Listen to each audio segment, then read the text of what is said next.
Hello and welcome to Frankly Speaking, where we dive deep into regional headlines with leading policymakers and business leaders. I am Katie Jensen. On this episode, we speak to Amjad Tadros, former CBS producer and four-time Emmy Award-winning journalist. After decades covering Iraq and Syria, how does he view the Middle East today? As Western media coverage of the Arab world become more balanced, and after 30 years in some of the world's toughest environments, what finally made him step down away from journalism?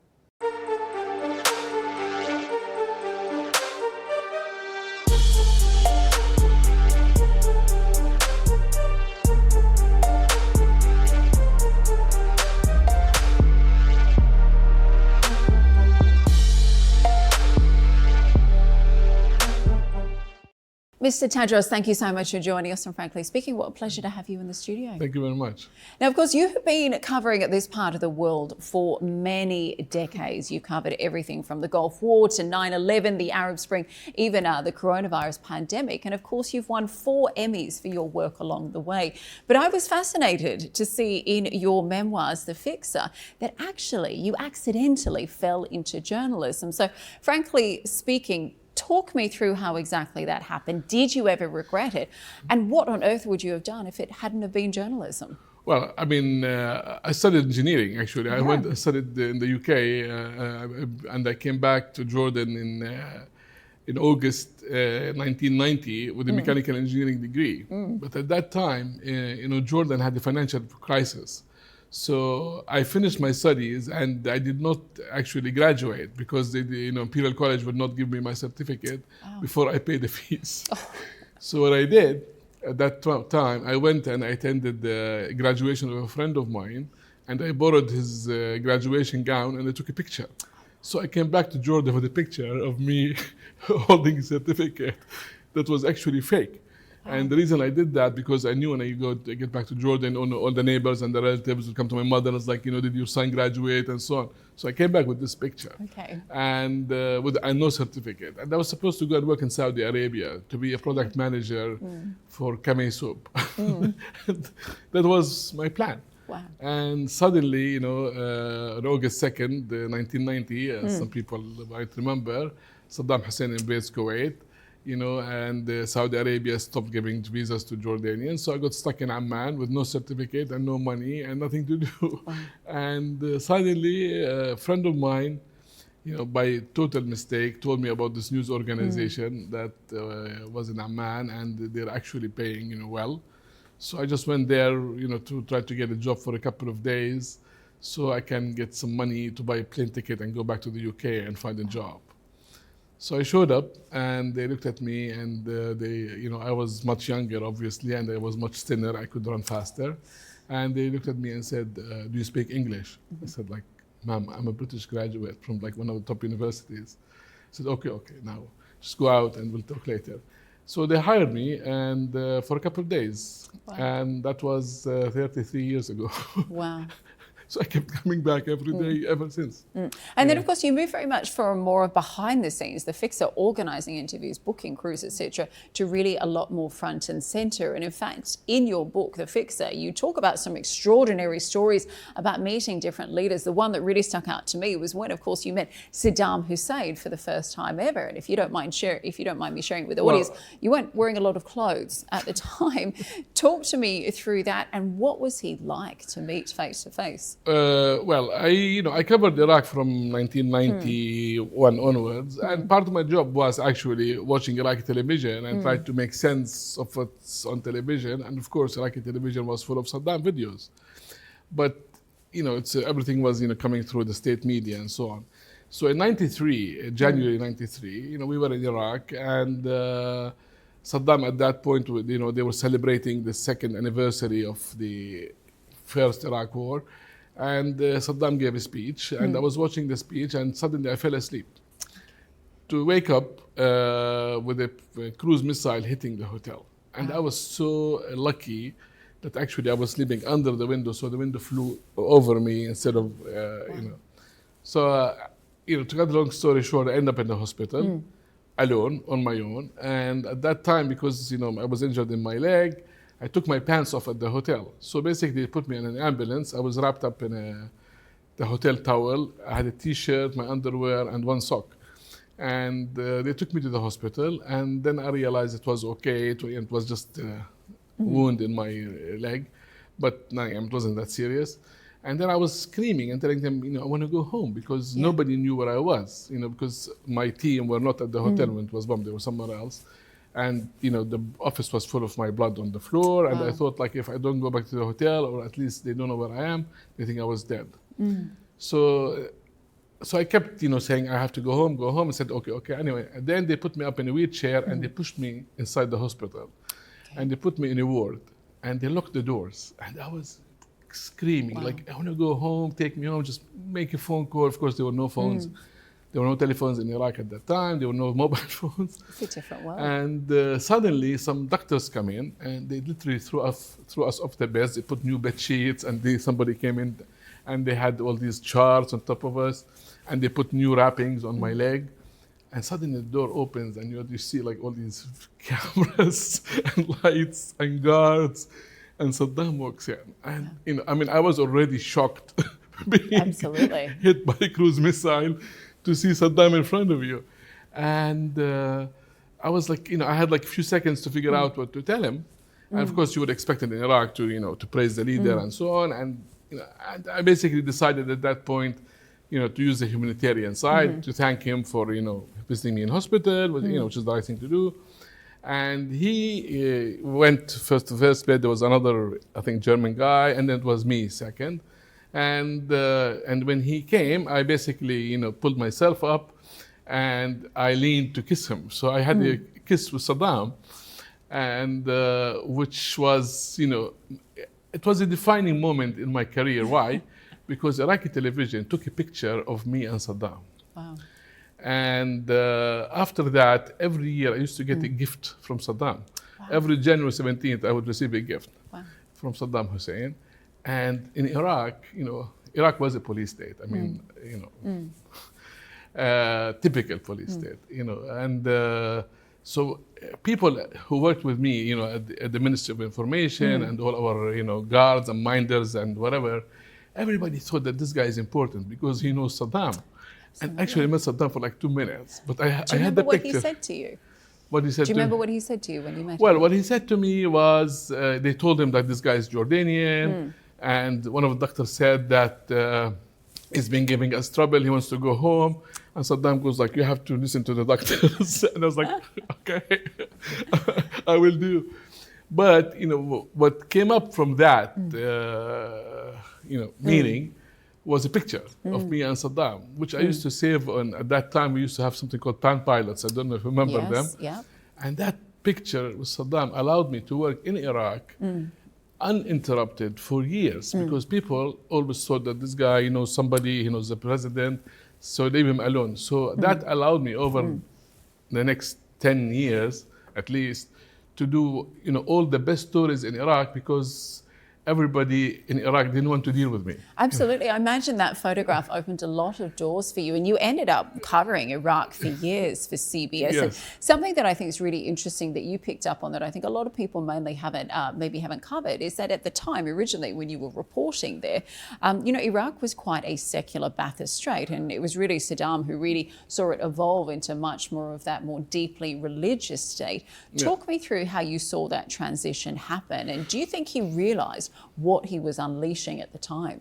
Well, I wrote this extensively in the book, actually. But also in 1997, 98, we were watching what was going on in Iraq. And at some point, the situation in Iraq became very, very difficult for ordinary Iraqi people. People really, really suffered. There was no power in the country with 50-degree heat. Imagine in August what that does to people. Oh, it kills people, doesn't it? Absolutely. And, there was shortage of everything. There was no hunger, but there was massive deprivation, massive in terms of health services, education, you name it. There was nothing. People could have just enough to eat. In a country that was very, very sophisticated before. And so I think at some point Saddam maybe realized that he had to use religion.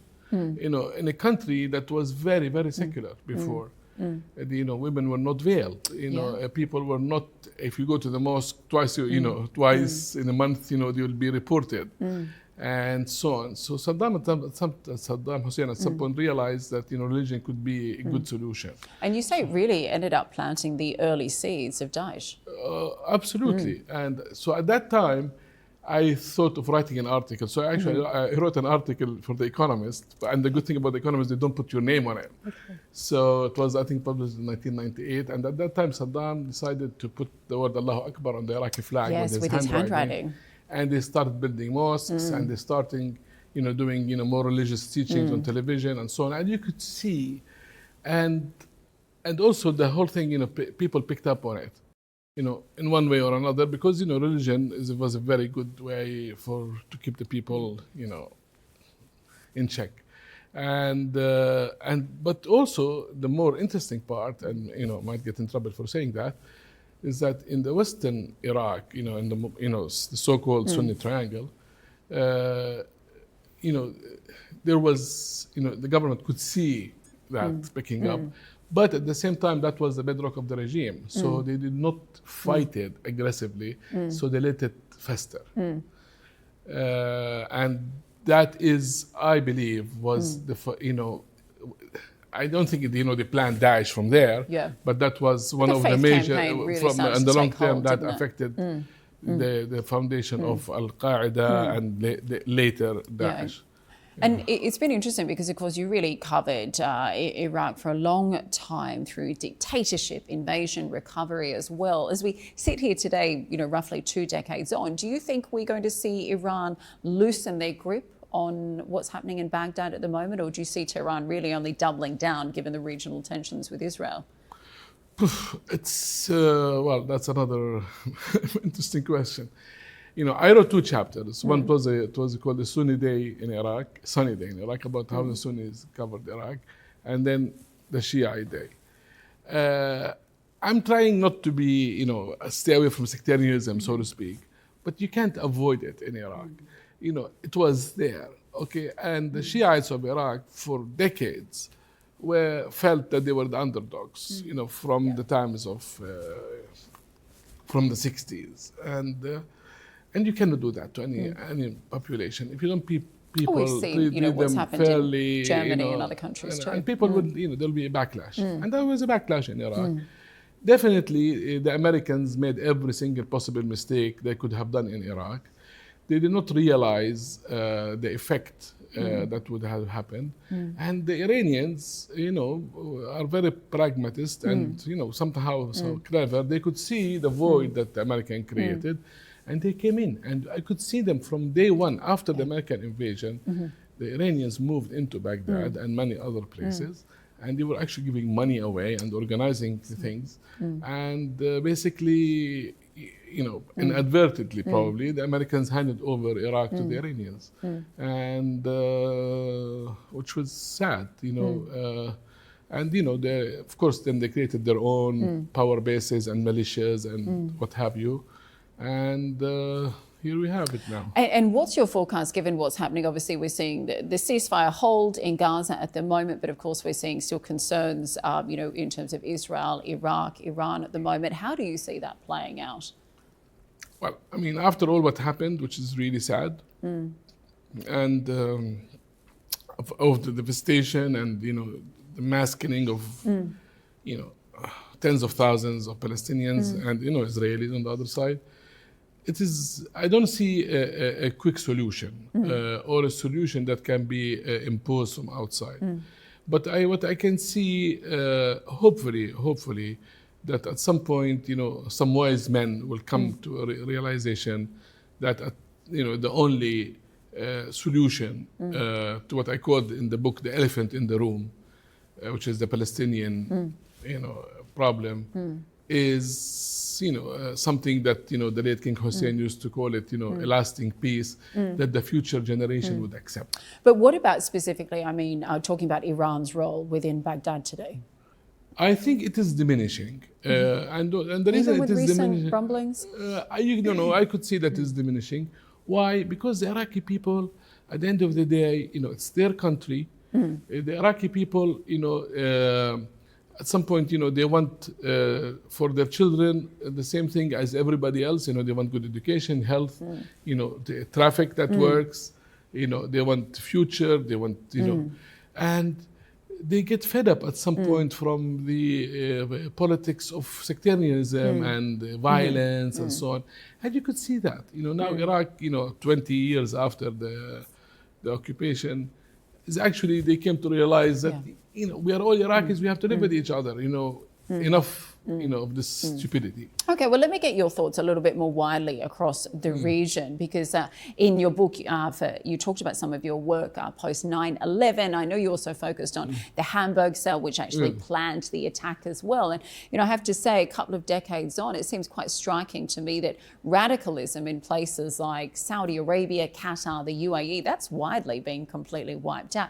And yet we are still seeing pockets of it across Europe. Why do you think that is? Has it been policy, migration, or something else? Well, my first trip to Saudi Arabia was actually just after 9/11, which was strange because, the Saudi government at that point, don't forget that 15 out of 19 hijackers were Saudis. And, there were people, all over the world pointing fingers at the government of Saudi Arabia, that they are part of this and so on. And they were hesitant to get a camera crew in, like a Western camera crew. And we were allowed in after maybe a few months, after a lot of pressure. They took us in. And at that time we went and we interviewed the late Prince Faisal, who was Saudi Faisal, who was a foreign minister. And he explained, in a very rational way, their point of view, which was, in a way valid. The Saudi government did not condone this. And in fact, Saudi Arabia was a victim of terrorism as anybody else. And they took us to, I remember they took us to this compound in Riyadh, I think it was called Oasis or something, where Al-Qaeda actually brought in a car and they killed a lot of people. And so Saudi Arabia was, also a victim of terrorism. But of course, people, were very hesitant in talking about it. They tried to ignore it. And then, 9/11 made them realize that, no, you have to confront this. You cannot just put it on the back burner. And so we went in, and for a foreign journalist, and me, being from Jordan and never been to Saudi Arabia. Saudi Arabia is deceiving. Why? Because I wrote about it in the book. I call it same but different. Why? Because everybody in Saudi Arabia wears the same clothes, more or less. So you look at people and you think they're all the same. But if you look at Saudi Arabia, there are 35 million Saudis. And they are as diverse and as any other country. I'm just going to say my experience in Saudi has been quite different, that people do not wear the same things or have the same thoughts, etc. Well, exactly. But, when you come in from at the beginning and you look at everybody wearing like a white thobe, you think they're all the same. And in fact, they're not. You have a lot of, interesting Saudis, a lot of educated Saudis, a lot of Western-minded Saudis, and a lot of, secular Saudis. You have religious Saudis. You have, it's like any other society. You have the good, the bad, and the ugly, But people, when you come to them outside, they all think they are the same, and they are not. But it takes you time to understand the complexity of the Saudi society and what's going on. And for me, took me a while to learn what was going on. And you ended up meeting the Crown Prince, didn't you? Tell me what that was like. We were the first Western television crew to interview Prince Mohammed at that time, but just before he was going to visit the United States. And, they were very hesitant at the beginning because, this is, and it was interesting because at that time, Mohammed bin Salman, we call them in the Western media MBS, was, the talk of the town. Everybody wanted to see what is this young man up to. I think he might still the same today. And, it was, so we went in, again, we tried to go in with an open mind and see. And we were surprised by what he told us in the interview. Actually, he mentioned a few things that were groundbreaking. What did he say? One of them was that the Saudi government, is not responsible about, the dress code of the Saudi people. Interesting. And this is the first time he says that, And then people realize, the change. He talked about the young people. the youth. When we were there was the first concert for, I think, Tamer Hosni in Saudi Arabia, and the tickets were sold in 15 minutes, at the Virgin Mega Store in Jeddah. Wow. So we could see all these changes when women were, started to drive. It's, you could see the enthusiasm with the youth. Okay, because the older generation are more or less conservative. They still people don't like change. In general, people don't like change. They're afraid of change. But the young people, they could see that there's an opportunity coming. Yeah. And definitely, as then I went to Saudi Arabia a few times after that, you could see the changes. Many of them are positive, like Saudis. Also what they wanted jobs. Yeah. And you could see now an Uber driver in Saudi Arabia who is who's Saudi. You could go to the hotel and the receptionist would be a Saudi woman. Which is like you could see anywhere in the world. Absolutely, and I think you only see a lot of those changes when you actually go there in the cities, whether it's Jeddah or it's Riyadh or some of the more historical areas. But what I think is interesting is that in somewhere like Saudi Arabia, we've seen massive changes and reforms taking place. But if we look elsewhere in the region, we've seen changes underway in Syria, but that's taken place as a result of war. Now, you covered Syria for a long time for CBS. I know you called it the story that has never left you. Tell me, why do you think we've seen, I guess, a relatively controlled change take place in Syria, quite different to what took place in Iraq after 2003 and decades of implosion and infighting? Why do you think Syria has been quite a different story? Well, the problem with Syria is that there were too many players who came into the mix, too many cooks.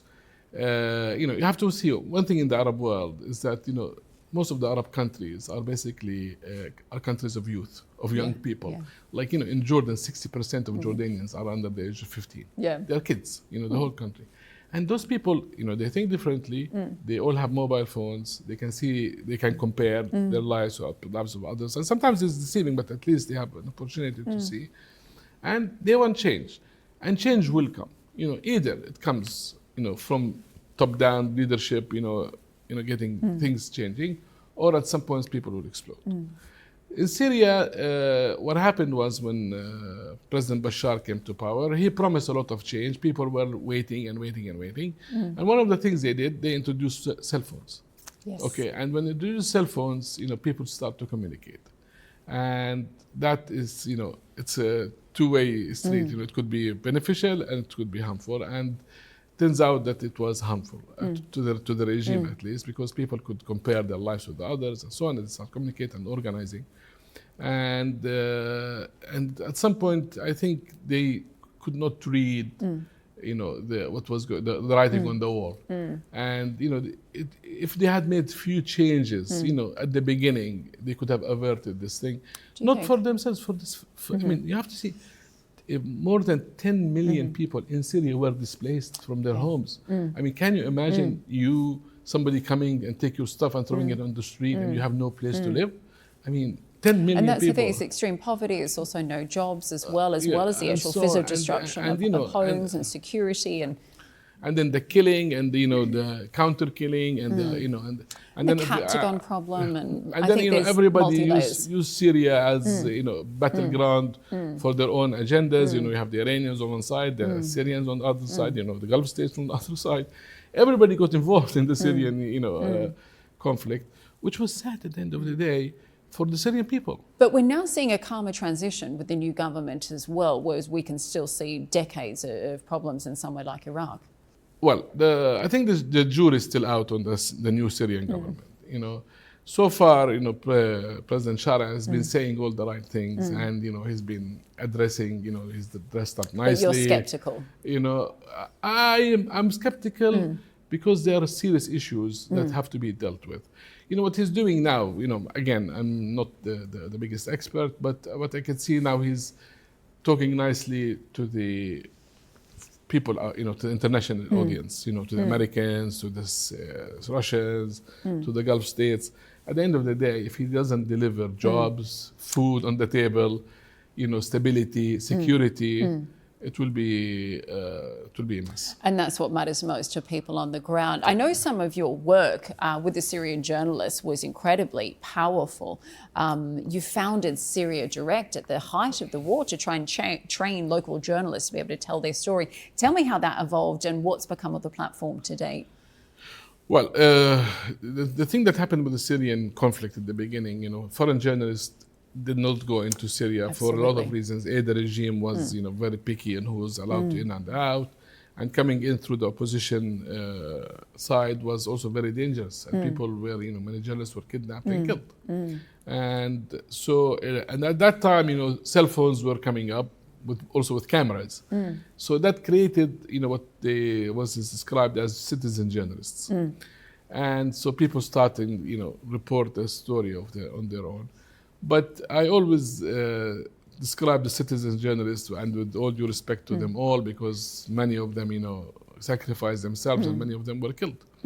They have, I call them either, missionaries, mercenaries, or misfits. Either they have. True of some journalists elsewhere today too. Also, either somebody paid them to do this, or they have an agenda to propagate, or they just want to be famous. And some of them, became real journalists. And what was lacking is that, somebody had to collect all this information that is coming out through the cyberspace and try to make sense of it all. And, you still need the real journalists. So what we did, we assembled a team in Amman of Syrians and foreign editors. And we started to teach them, the ABCs of journalism. The who's, where's, and the why's, and we collected all this information and we put it together in English, and then we translated it into Arabic for people in the West at least to understand what was going on. And with time, we became one of the most reliable sources of information about Syria, because we did not take sides. We at the end, we end up being hated by the regime and the opposition alike, which is good news. But incredibly powerful, I think, to have those stories, to have those stories come out from people on the ground. Well, it had to be documented. I always describe journalism as, we write the first draft of history, and somebody had to do it. Somebody has to, say what's going on. And of course, we've seen the issues without being able to have international journalists on the ground in Gaza to tell the story. We've seen a lot of Palestinian journalists certainly tell those stories. Now, tell me, you're originally from Jordan. I know you're based in the region these days, but you spent a long time at CBS. So what I think is interesting about your work is that you've seen both sides of global reporting. Now, nowadays there's been quite a lot of criticism against Western media, particularly how they have covered the Middle East.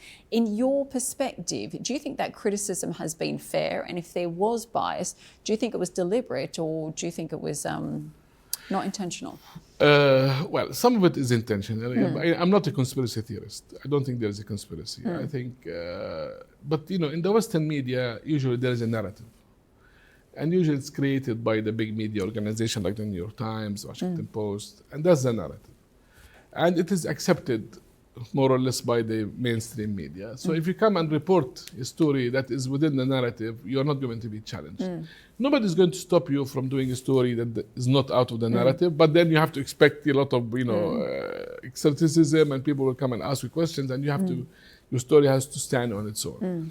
So, and to be fair, or frankly speaking, is that the Israelis, they are much more savvier and media savvy, that they know exactly how the Western media work and how they could deal with them to get their side of the story. And and the Western media or any news organization, has to report both sides of the stories. So when you have one side that's giving you, a very well prepared story with dates and numbers and names and so on, versus chaos coming out from the other side. Okay, you cannot, don't shoot the messenger. Absolutely. Okay, I'm not saying that they, you know, some of the Western journalists, okay, they come with agendas and so on, but with time, you know, people will see the truth, and especially now with the social media. Absolutely. I mean, we've seen people like Craig McIver come out and say that Western media, biased reporting of Israeli media has been hugely negative towards how the crisis has been covered. Tell me, from your own work at CBS, did you ever feel that any of your work was censored, particularly when it came to reporting on Israeli news? I mean, you know, me being an Arab, I always avoided reporting on the Palestinian issue. In fact, you know, in my career for 33 years, I only did 2 stories there. And because I did, you know, me being an Arab, you know, if you report anything, you know, you'll be accused of being biased. So I tried to avoid, you know, getting there. And that allowed me to, you know, to keep my integrity intact, so to speak. Of course, there is bias. Okay, But did you ever feel your own work was censored at CBS? No. I mean, we were allowed to do whatever we want. But again, if you do a story that is not in the narrative or within the narrative, you have to push for it. You know, if you do a story that within the narrative, you know, it will be easy. You know, it can be just go on air, no questions asked. But you can do stories against the narrative, but you know, you have to work harder. Okay, fair point. Well, let's talk a little bit about your work today, your book, The Fixer, which you've kindly brought into studio today. I have to say, that could easily be a television drama or a feature film as well. Have you been approached at all about turning it into a movie, and what would your answer be? Well, I would love to make it into a movie at some point, or at least some parts of it. Because one of the interesting stories in the book was about a guy called Curveball. And Curveball was an Iraqi informant who was in Germany, and he told the German intelligence that Saddam Hussein has weapons of mass destruction. And it was on whose testimony, you know, at that time Colin Powell went to the UN and said, you know, we have an Iraqi eyewitness who was there, blah, blah, blah. And his testimony was used as the base for war, okay? And he lied. I was going to say, we now know that that's not the case. After the fact that he lied. And his story is very well documented. But what is not documented is how we found him. Okay, tell me. It took me 4 years traveling to 7-8 countries to find this guy. Wow. And, you know, How did you do it eventually? Well, we started looking, you know, we found people that they knew him, and he had, you know, his boss used to live in Oman, so we went to talk to the boss, and the boss sent us to somebody else. And then we found a guy in Jordan, an Iraqi scientist who worked with him, who kind of remembered him. And then he remembered that this guy Rafid, his name is Rafid, came to his wedding in 1993. Wow. So I like, oh, okay, you must have the wedding videos. He said, you know, I mean, that was in 2006.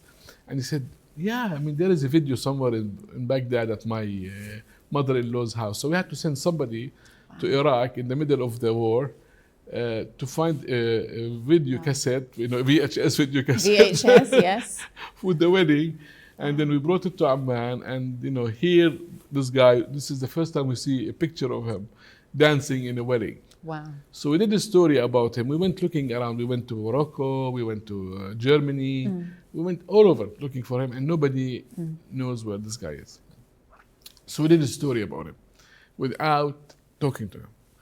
Okay, but we used the videos from the wedding to show who this guy is. And, you know, we did the story again. And then a couple of years later, by sheer accident, some Iraqi kid walks into my office in Amman, and he tells me that he knows this guy in Germany who's important, blah, blah, blah. And I said, you must be talking about Rafid. And he said, how do you know him? I said, well, I've been looking for him for years. Wow. Anyway, they put me in touch with him, and then I went to Germany and to talk to him. And that was maybe in 2006, 2007.